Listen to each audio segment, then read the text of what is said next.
ओम शांति। आज 12 फरवरी 2021 के मधुर महावाक्य है।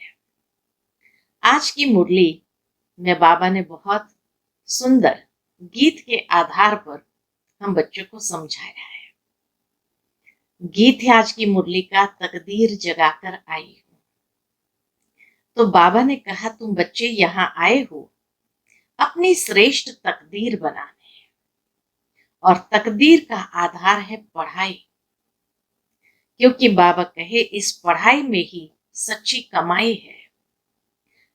जैसे जैसे व्यक्ति कमाई करता जाता है दुनिया में भी, तो उसकी तकदीर अच्छी बनती जाती है। तो इसीलिए बाबा पढ़ाई पर भी जोर देते हैं, साथ ही साथ कमाई के ऊपर भी जोर देते हैं। दूसरी बात जो बाबा ने कहा कि कई बच्चे अपनी कमजोरियों को छिपाते हैं। हर इंसान जानता है कि उसकी कमजोरी कहाँ है, लेकिन कई बच्चे अपनी कमजोरी छिपाते हैं, बाबा को सुनाते नहीं है। अर्थात वो अपने आप को ठगते हैं।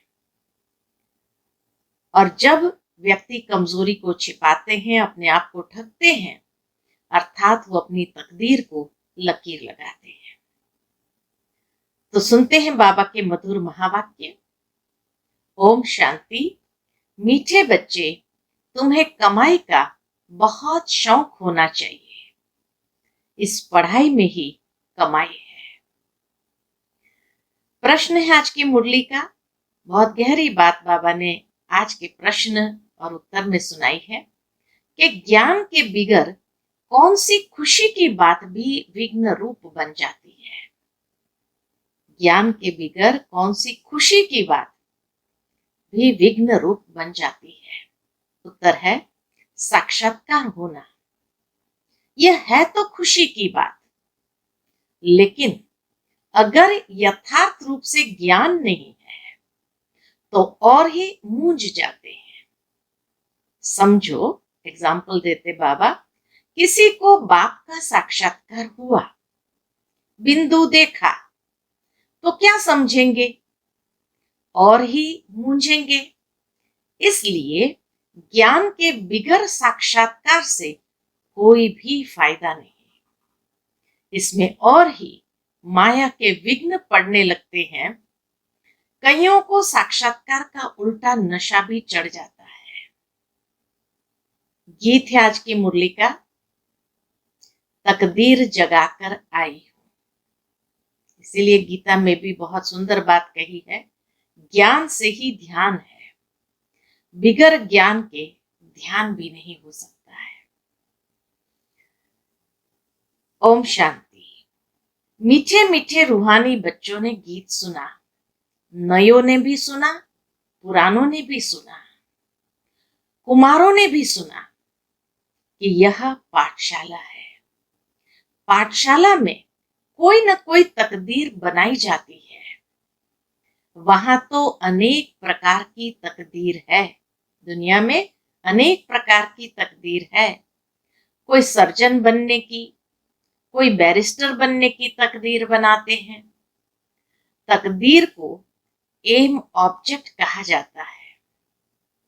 तकदीर बनाने बिगर पाठशाला में क्या पढ़ेंगे? इसलिए एम ऑब्जेक्ट है तो उस अनुसार पुरुषार्थ करते और अपनी तकदीर बनाते हैं। अब यहां बच्चे जानते हैं कि हम भी तकदीर बनाकर आए हैं।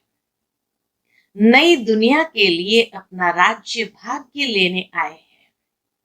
यह राजयोग है ही नई दुनिया के लिए। वह है पुरानी दुनिया के लिए। वह पुरानी दुनिया के लिए बैरिस्टर, इंजीनियर, सर्जन आदि बनते हैं। वह बनते बनते अभी पुरानी दुनिया का तो टाइम बहुत थोड़ा रहा है। वह तो खत्म हो जाएंगे। वह तकदीर है इस मृत्यु लोक के लिए, यानी इस जन्म के लिए। तुम्हारी यह पढ़ाई है नई दुनिया के लिए। तुम नई दुनिया के लिए तकदीर बनाकर आए हो।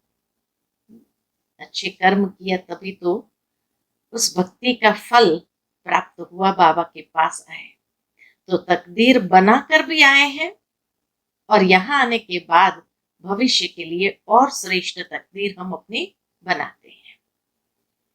नई दुनिया में तुमको राज्य भाग्य मिलेगा। कौन पढ़ाते हैं? बेहद का बाप, जिनसे ही वर्षा पाना है। जैसे डॉक्टर से डॉक्टरी का वर्षा पाते हो, वह हो जाता है इस जन्म का वर्षा। एक तो वर्षा मिलता है बाप से, दूसरा वर्षा मिलता है अपनी पढ़ाई का। एक लौकिक बाप से मिलेगा, दूसरा जैसा मनुष्य पुरुषार्थ करके पढ़ाई पढ़ता है तो उस पढ़ाई का रिजल्ट वो प्राप्त होता है, वो भी एक वर्षा हो गया।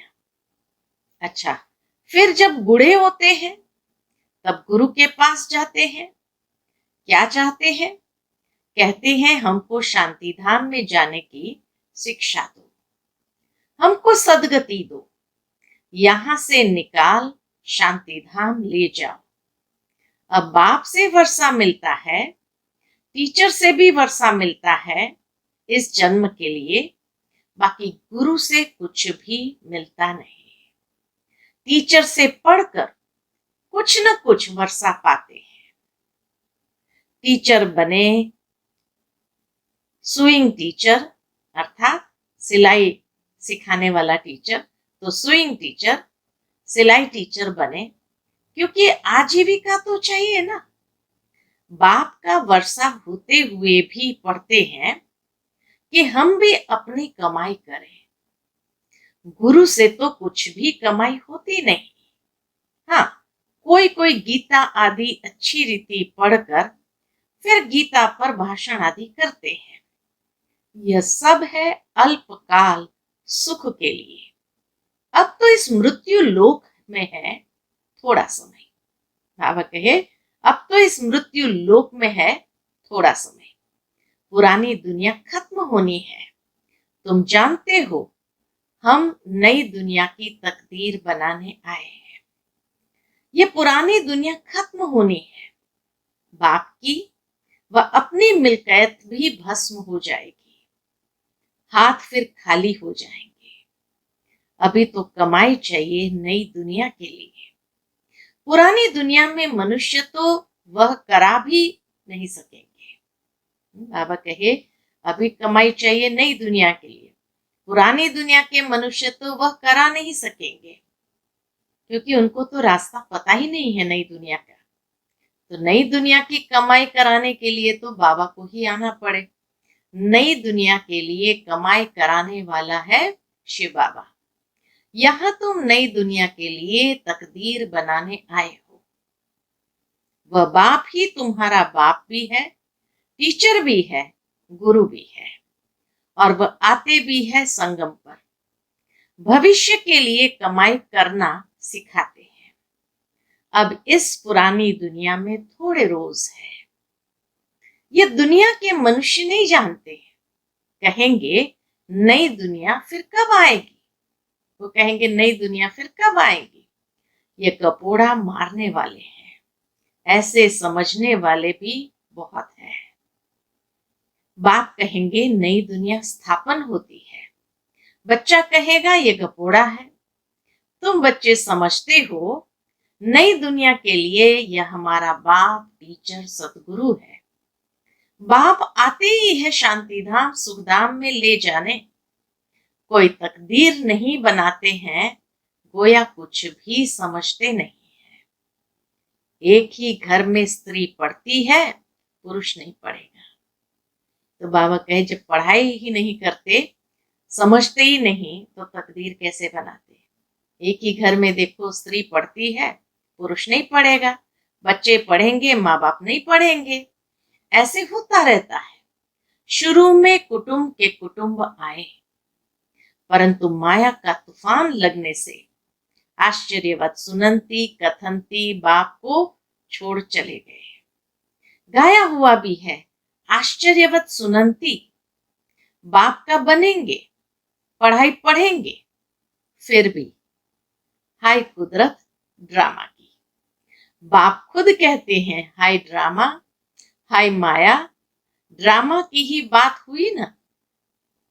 स्त्री पुरुष एक दो को डाइवोर्स देते हैं, बच्चे बाप को फारगती देते हैं। यहां तो वह नहीं है, यहां तो डाइवोर्स दे न सके। बाप तो आए ही हैं बच्चों को सच्ची कमाई कराने। बाप थोड़ी किसको खड्डे में डालेंगे, बाप तो है ही पतित पावन रहम दिल। बाप आकर दुख से लिबरेट करते हैं और गाइड बन साथ ले जाने वाला है। कितना सुंदर बाबा का पाठ है, लेकिन दुनिया के मनुष्य नहीं समझते। बाप आकर दुख से लिबरेट करते हैं और गाइड बन साथ ले जाने वाला है। ऐसे कोई लौकिक गुरु नहीं कहेंगे कि मैं तुमको साथ ले जाऊंगा। ऐसे गुरु कभी देखा, कभी सुना? गुरु लोगों से तुम पूछो, इतने आपके जो फॉलोअर्स हैं, तुम शरीर छोड़ जाएंगे, फिर क्या इन फॉलोअर्स को भी साथ ले जाएंगे? बाबा के पूछो। ऐसे तो कभी कोई नहीं कहेगा कि मैं फॉलोअर्स को साथ ले जाऊंगा। यह तो हो ना सके। कभी कोई कह न सके कि मैं तुम सबको निर्वाण धाम व मुक्ति धाम में ले जाऊंगा। ऐसा प्रश्न कोई पूछ भी न सके कि हमको आप साथ ले जाएंगे। दुनिया में भी कोई शिष्य अपने गुरु को ऐसा प्रश्न पूछ नहीं सकता है। शास्त्र में है, भगवान वाच, मैं तुमको ले जाऊंगा। मच्छरों सदृश सब जाते हैं। सतयुग में तो मनुष्य थोड़े होते हैं, कलयुग में तो ढेर मनुष्य है। शरीर छोड़ बाकी आत्माएं हिसाब किताब चुकतू कर चली जाएगी। भागना जरूर है, इतने मनुष्य रह न सके। भागना जरूर है अर्थात इस दुनिया से उस परम धाम की ओर हर आत्मा को जाना जरूर है। तुम बच्चे अच्छी रीति जानते हो, अभी हमको जाना है घर। ये शरीर तो छोड़ना है। आप मुए मर गई दुनिया। अपने को सिर्फ आत्मा समझ बाप को याद करना है। यह पुराना चोला तो छोड़ना है। यह दुनिया भी पुरानी है। जैसे पुराने घर में बैठे हुए नया घर सामने तैयार होता रहता तो समझेंगे हमारे लिए बन रहा है। ये नया घर हमारे लिए बन रहा है। बुद्धि चली जाएगी नए घर तरफ। इसमें यह बनाओ, कैसे कैसे बुद्धि चलती, इसमें ये भी बनाओ, ये भी बनाओ, ऐसा करो, यह करो। ममत्व सारा पुराने से मिटकर नए में जुड़ जाता है। ममत्व सारा पुराने से मिटकर, भले कितने साल उस पुराने में रहे हो, लेकिन जैसे ही नया तैयार हो जाता है तो पुराने से ममत्व मिट जाता है। ममत्व सारा पुराने से मिटकर नए में जुड़ जाता है। वह हुई हद की बात, यह है बेहद की दुनिया की बात। पुरानी दुनिया से ममत्व मिटाना है और नई दुनिया में लगाना है। जानते हैं ये पुरानी दुनिया तो खत्म हो जानी है। नई दुनिया है स्वर्ग, उसमें हम राजाई पद पाते हैं। जितना योग में रहेंगे, ज्ञान की धारणा करेंगे, औरों को समझाएंगे, उतना खुशी का पारा चढ़ेगा। जितना योग में रहेंगे, ज्ञान की धारणा करेंगे, औरों को समझाएंगे, उतना खुशी का पारा चढ़ेगा। बड़ा भारी इम्तिहान है। हम स्वर्ग का 21 जन्म के लिए वर्षा पा रहे हैं। शाहूकार बनना तो अच्छा है ना, बड़ी आयु मिली तो अच्छा है ना। सृष्टि चक्र को याद करेंगे, जितना जो आप समान बनाएंगे उतना फायदा है। राजा बनना है तो प्रजा भी बनानी है। प्रदर्शनी में इतने ढेर आते हैं, वह सारी प्रजा बनती जाएगी, क्योंकि इस अविनाशी ज्ञान का विनाश तो होता नहीं है। बुद्धि में आ जाएगा, पवित्र बन पवित्र दुनिया का मालिक बनना है। पुरुषार्थ जास्ती करेंगे तो प्रजा में उच्च पद पाएंगे, नहीं तो कम दर्जे वाली प्रजा बनेंगे। इसलिए बाबा कहे पुरुषार्थ तो बहुत अच्छा करना है ताकि ऊंच पद जरूर पा सको। नंबरवार तो होते हैं ना। राम राज्य की स्थापना हो रही है, रावण राज्य का विनाश हो जाएगा, सतयुग में तो होंगे ही देवता है। बाबा ने समझाया है। क्या समझाया है बाबा ने? याद की यात्रा से तुम सतो प्रधान दुनिया के मालिक बनेंगे। मालिक तो राजा प्रजा सब होते हैं। प्रजा भी कहेगी भारत हमारा सबसे ऊंचा है। बाबा कहे बरोबर, भारत बहुत ऊंच था, अभी थोड़ी है, था जरूर, अभी तो बिल्कुल ही गरीब हो गया है। प्राचीन भारत सबसे शाहूकार था, तुम जानते हो बरोबर। हम भारतवासी सबसे उच्च देवी देवता कुल के थे, दूसरे कोई को देवता नहीं कहा जाता। अब तुम बच्चियां ये पढ़ती हो, बाबा कहे अब तुम बच्चियां ये पढ़ती हो, फिर औरों को समझाना है। मनुष्य को समझाना तो है ना। तुम्हारे पास चित्र भी है, तुम सिद्ध कर बतला सकते हो। क्या बतला सकते हो? कि इन्होंने ये पद कैसे पाया। अंग अक्षर माना इतना परफेक्ट हम बता सकते हैं, तिथि तारीख सहित। अंग अक्षर माना तिथि तारीख सहित तुम सिद्ध कर सकते हो। अब फिर से ये पद पा रहे हैं शिव बाबा से। उनका चित्र भी है। शिव है परम पिता परमात्मा। बाप कहते हैं ब्रह्मा द्वारा तुमको योग बल से 21 जन्म का वर्षा मिलता है। सूर्यवंशी देवी देवता विष्णुपुरी के तुम मालिक बन सकते हो। शिव बाबा दादा ब्रह्मा द्वारा यह वर्षा दे रहे हैं। इतना एक एक बात स्पष्ट करके बाबा समझाते हैं। शिव बाबा दादा ब्रह्मा द्वारा ये वर्षा दे रहे हैं। पहले इनकी आत्मा सुनती है, आत्मा ही धारण करती है।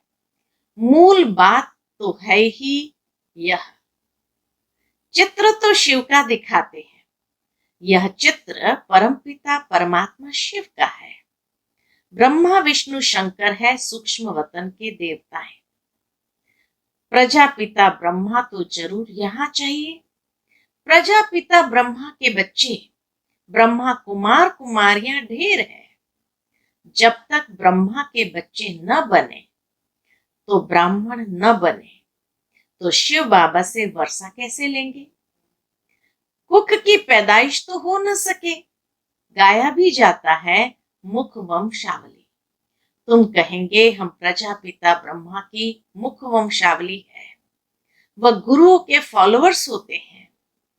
यहां तुम एक को ही बाप टीचर सतगुरु कहते हो, सो भी इनको नहीं कहते हो। निराकार शिव बाबा भी है, ज्ञान का सागर है। सृष्टि के आदि मध्य अंत का ज्ञान देते हैं। टीचर भी वह निराकार है जो साकार द्वारा ज्ञान सुनाते हैं। आत्मा ही बोलती है। आत्मा कहती है मेरे शरीर को तंग मत करो। आत्मा दुखी होती है तो समझाने दी जाती है, जबकि विनाश सामने खड़ा है। बाबा कहे आत्मा दुखी होती है तो उनको समझाने दी जाती है, जबकि विनाश सामने खड़ा है। पारलौकिक बाप आते ही है अंत में सबको वापस ले जाने। बाकी जो भी कुछ है यह सब विनाश होने का है। इसको कहा जाता है मृत्यु लोक। स्वर्ग तो यहाँ पृथ्वी पर होता है। दिलवाड़ा मंदिर बना हुआ है, नीचे तपस्या कर रहे हैं, ऊपर में है स्वर्ग। नहीं तो कहाँ दिखावे? स्वर्ग कहाँ दिखावे? ऊपर में देवताओं के चित्र दिखाए हैं, वह भी होंगे तो यहाँ ना, वो देवताएं भी होंगे तो यहाँ ना। समझाने की बड़ी युक्ति चाहिए।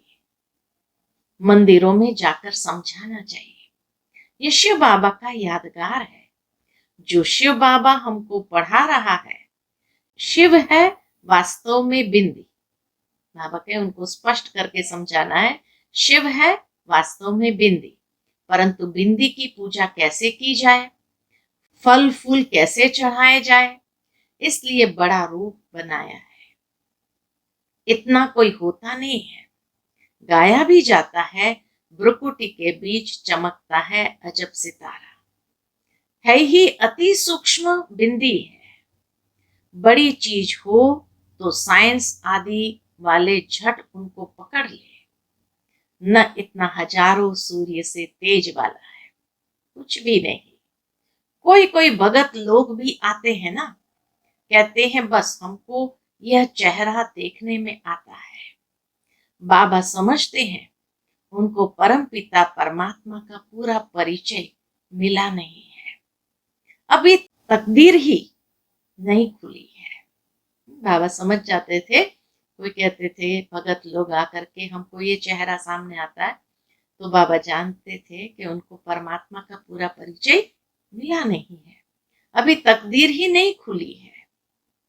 जब तक बाप को न जाने, यह न समझे कि हमारी आत्मा बिंदी समान है, शिव बाबा भी बिंदी है, उनको याद करना है। ऐसे समझ जब याद करे तब विकर्म विनाश हो।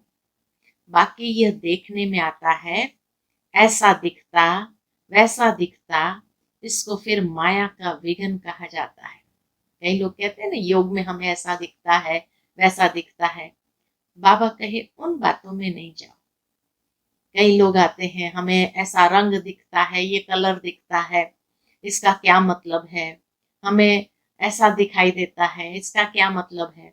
बाबा कहे ये सब माया का विघ्न है, इसको फिर माया का विघ्न कहा जाता है। अभी तो खुशी में है, हमको बाप मिला है। बाप कहते कृष्ण का साक्षात्कार कर बहुत खुशी में डांस आदि करते हैं। कृष्ण के साक्षात्कार कर बहुत खुशी में डांस आदि करते हैं, परंतु उनसे कोई सदगति नहीं होती। ये साक्षात्कार तो अनायास ही हो जाता है। अगर अच्छी तरह से पढ़ेंगे नहीं तो प्रजा में चले जाएंगे। इसलिए बाबा कहते इन साक्षात्कारों में मत जाओ, मुख्य बात है पढ़ाई। उस पढ़ाई से ही आत्मा की सच्ची कमाई होती है, उसी से तकदीर बनती है। अगर अच्छी तरह से पढ़ेंगे नहीं तो प्रजा में चले जाएंगे। साक्षात्कार का भी फायदा तो मिलना है ना। भक्ति मार्ग में बड़ी मेहनत करते हैं, तब साक्षात्कार होता है। नौदा भक्ति करते हैं, तब जाके साक्षात्कार होता है। यहाँ थोड़ी भी मेहनत करते हैं तो साक्षात्कार होता है, लेकिन फायदा कुछ नहीं। तो साक्षात्कार से कोई उच्च पद नहीं प्राप्त होता है। कृष्णपुरी में साधारण प्रजा आदि जाकर बनेंगे। अभी तुम बच्चे जानते हो, शिव बाबा हमको ये नॉलेज सुना रहे हैं। बाप का फरमान है, क्या फरमान है बाबा का? पवित्र जरूर बनना है, परंतु कोई कोई पवित्र भी रह नहीं सकते हैं। कभी पतित भी यहाँ छिप कर आ जाते हैं। वह अपना ही नुकसान करते हैं, अपने को ठगते हैं। बाप को ठगने की बात ही नहीं है। बाप से ठगी करके कोई पैसा लेना है क्या? शिव बाबा की श्रीमत पर कायदे से नहीं चलते हैं तो क्या हाल होगा? समझा जाएगा तकदीर में नहीं है। नहीं पढ़ते हैं और ही औरों को दुख देते रहेंगे, तो एक तो बहुत सजाएं खानी पड़ेगी और दूसरा फिर पद भी भ्रष्ट हो जाएगा। कोई भी कायदे के विरुद्ध काम नहीं करना चाहिए। बाप तो समझाएंगे ना कि तुम्हारी चलन ठीक नहीं है। बाप तो कमाई करने का रास्ता बताते हैं, फिर कोई करे न करे उनकी तकदीर। सजाएं खाकर वापस शांति धाम तो जाना ही है। पद भ्रष्ट हो जाएगा, कुछ भी मिलेगा नहीं। आते तो बहुत है, परंतु यहाँ तो बाप से वर्षा लेने की बात है। बच्चे कहते हैं, बाबा हम तो स्वर्ग का सूर्यवंशी राजाई पद पाएंगे। राजयोग है ना। स्टूडेंट स्कॉलरशिप भी लेते हैं ना। पास होने वालों को स्कॉलरशिप मिलती है। ये माला उन्हों की बनी हुई है जिन्होंने स्कॉलरशिप ली है। जितना जितना जैसा पास होगा ऐसे ऐसे स्कॉलरशिप मिलेगी। यह माला बनी हुई है स्कॉलरशिप वालों की वृद्धि होते होते हजारों बन जाते हैं। राजाई पद है स्कॉलरशिप। राजाई पद है स्कॉलरशिप। जो अच्छी रीति पढ़ाई पढ़ते हैं वह गुप्त नहीं रह सकते हैं। बहुत नए नए भी पुरानों से आगे निकल पड़ेंगे। जैसे देखो, कई बच्चियां आती है, कहते हैं, बाबा एग्जाम्पल देते हैं। जैसे देखो, कई बच्चियां आती है, कहती है हमको यह पढ़ाई तो बहुत अच्छी लगती है, हम प्रण करती है यह जिस्मानी पढ़ाई का कोर्स पूरा कर फिर इस पढ़ाई में लग जाएंगी। अपना हीरे जैसा जीवन बनाएंगी। हम अपनी सच्ची कमाई कर 21 जन्मों के लिए वर्षा पाएंगी। इतनी खुशी होती है। जानते हैं ये वर्षा अब नहीं लिया तो फिर कभी नहीं ले सकेंगे। पढ़ाई का शौक होता है ना। कोई को तो जरा भी शौक नहीं है समझने का, ज्ञान समझने का जरा भी शौक नहीं है। पुरानों को भी इतना शौक नहीं जितना नयों को है। वंडर है ना। कहेंगे ड्रामा अनुसार तकदीर में नहीं है तो भगवान भी क्या करे। टीचर तो पढ़ाते हैं, बाकी तो फिर उसकी तकदीर। अच्छा, मीठे मीठे सिकिलते बच्चों प्रति माता पिता बाप दादा का याद प्यार। Good morning. रूहानी बाप की रूहानी बच्चों को नमस्ते। हम सब रूहानी बच्चों की रूहानी माता पिता बाप दादा को याद प्यार, गुड मॉर्निंग और नमस्ते। नमस्ते। शुक्रिया बाबा, शुक्रिया। आज की मुरली से धारणा के लिए मुख्य सार। अपनी कमियों को छिपाना भी स्वयं को ठगना है, इसलिए कभी भी अपने से ठगी नहीं करनी है। दूसरी पॉइंट, अपनी उच्च तकदीर बनाने के लिए कोई भी काम कायदे के विरुद्ध नहीं करना है। पढ़ाई का शौक रखना है, आप समान बनाने की सेवा करनी है। आज का बाबा का मधुर वरदान है, हर कदम फरमान पर चलकर माया को कुर्बान कराने वाले सहज योगी भव। हर कदम फरमान पर चलकर माया को कुर्बान कराने वाले सहज योगी भव। जो बच्चे हर कदम फरमान पर चलते हैं उनके आगे सारी विश्व कुर्बान जाती है। साथ साथ माया भी अपने वंश सहित कुर्बान हो जाती है। पहले आप बाप पर कुर्बान हो जाओ तो माया आप पर कुर्बान जाएगी। और अपने श्रेष्ठ स्वमान में रहते हुए हर फरमान पर चलते रहो तो जन्म जन्मांतर की मुश्किल से छूट जाएंगे। अभी सहज योगी और भविष्य में सहज जीवन होगी, तो ऐसी सहज जीवन बनाओ। आज का स्लोगन है, स्वयं के परिवर्तन से अन्य आत्माओं का परिवर्तन करना ही जीवदान देना है। स्वयं के परिवर्तन से अन्य आत्माओं का परिवर्तन करना ही जीवदान देना है। अच्छा, ओम शांति।